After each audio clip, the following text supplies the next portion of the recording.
By design, the program has always had a long-term focus, trying to help organizations and our member companies think not just about the next quarter, not just about the next year, but literally the next several years to generation, about what are going to be the real opportunities and some of the risks as they think about how to become more of a globally engaged organization.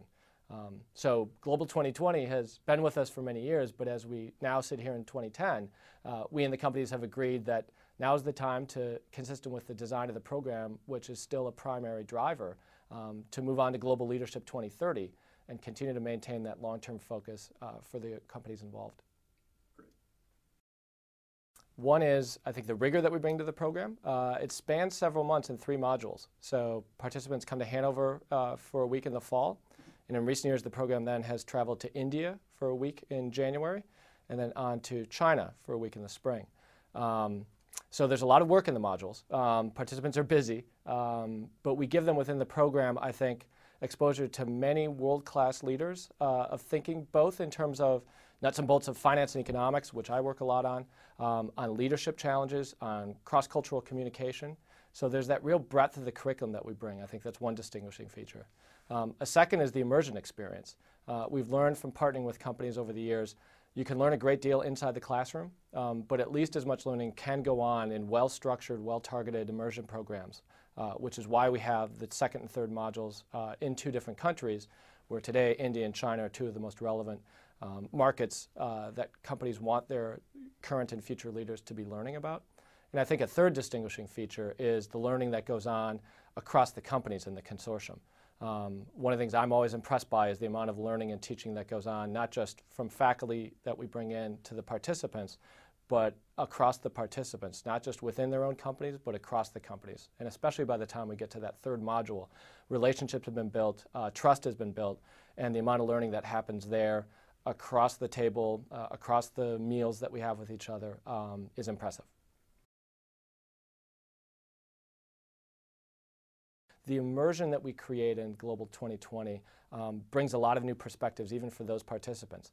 Many will say, boy, I have visited my company's operations, or I've been to a major client or customer. I've sort of been in an airport and in a hotel.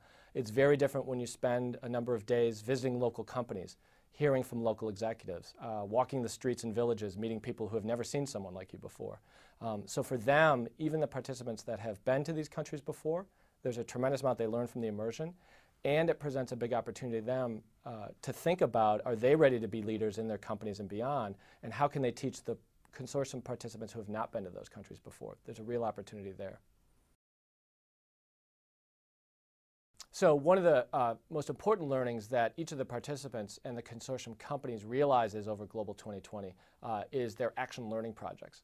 So last year, for example, our companies, John Deere, Corning, Rolls-Royce, and Colgate-Palmolive, each of the teams had an action learning project as their previous year's cohorts had, sometimes selected by the teams, sometimes selected by key executives or the CEO in their firms. And a challenge for the group over the course of Global 2020 is to work on and develop some solutions to the action learning project that the team has selected. They'll work together in site in each of the 3 modules. The individuals work long distance. We faculty oftentimes will participate long distance in conference calls and other ways in supporting the work on these teams. And by the end of Module 3, one of the ways that individuals work on their teachable points of view is we structure in time for each company to report out to the other consortium companies where they are with their action learning project and what next steps they have before their final deliverable. It's one of the ways I think that companies over the years have really found their participants being able to bring back the content from Global 2020 above and beyond the individual connections and learnings that are there in a more structured way that benefits the organization. So for the company visits, we've established long-standing relationships with a nice blend of companies in both India and China. It's a set of Indian-based and China-based companies that have grown up in their local markets that now in different ways have very explicit global ambitions.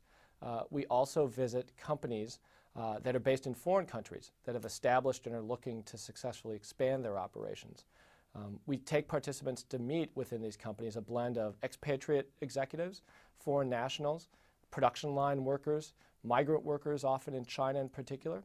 and participants will have different opportunities to meet with executives and with some of the more day-to-day workers in these organizations that help make them great. And there's a lot of planned learning that goes on, but in those conversations there's always serendipitous learning and exchanges that arise that tend to create those really large aha moments for participants in these countries and that help inform, I find, their teachable points of views quite powerfully.